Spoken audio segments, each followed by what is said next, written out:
Our top focus we're on right now. Intense Israeli airstrikes hit the south of the Gaza Strip, killing and wounding dozens of Palestinians, including in areas where Israel had told people to seek shelter earlier. The Israeli troops and tanks also pressed their campaign against Hamas in the south of the enclave after having largely gained control of the now devastated north of the Gaza Strip. While Israeli tanks entered southern Gaza near the territory's second largest city of Khan Younis on Monday. Armored personnel carriers and bulldozers were also seen as Israel expanded its operations. The Israeli army said that it was taking aggressive action against Hamas and other terrorist organizations in the southern city. Now, the military spokesperson, Jonathan Conqueris, said that Tel Aviv was not trying to displace anyone. He said that the Israeli armed forces are not trying to move anybody from anywhere permanently.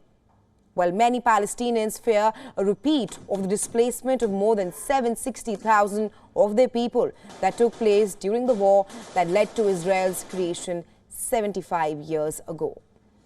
The United Nations Rights Chief has voiced an alarm that hundreds of thousands of Gazans were being confined into even smaller areas in the south.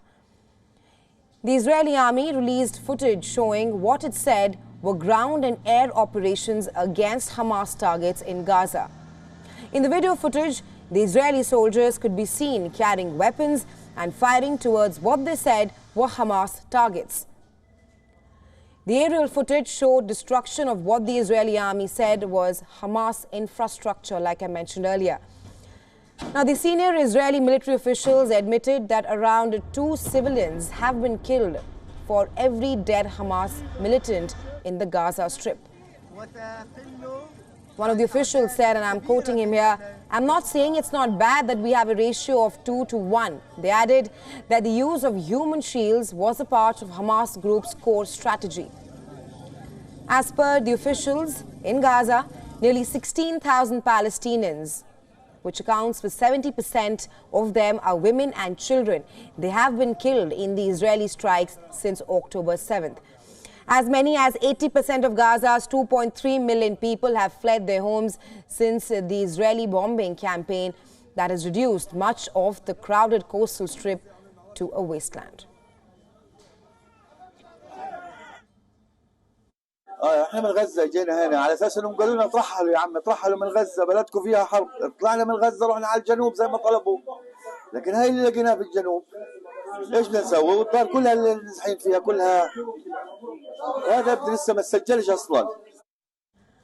The main telecom company in the Gaza Strip said that mobile telephone services and internet connections had been cut off across the strip.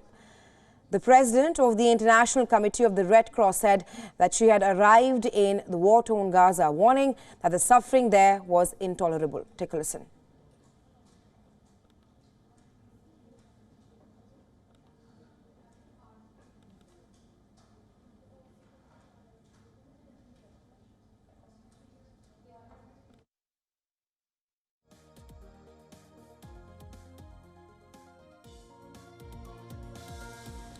And the United States said that it was asking Israel to let more fuel into the Gaza Strip. Fuel which powers generators for electricity and other humanitarian aid had entered the besieged strip during a week-long truce that ended on Friday.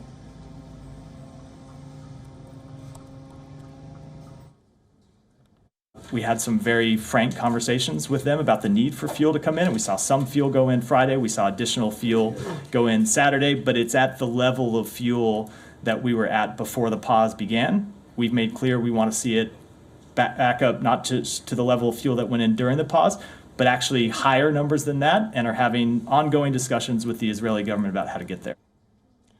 The WHO chief said that the Israeli army had told the UN Health Agency to empty an aid warehouse in southern Gaza before ground operations in the area were made. On the other hand, the Israeli army denied telling the World Health Organization to empty an aid warehouse in southern Gaza within a span of 24 hours. The Israeli Defense Ministry body responsible for Palestinian civilian affairs hit out and said From a UN official, we would expect at least to be more accurate.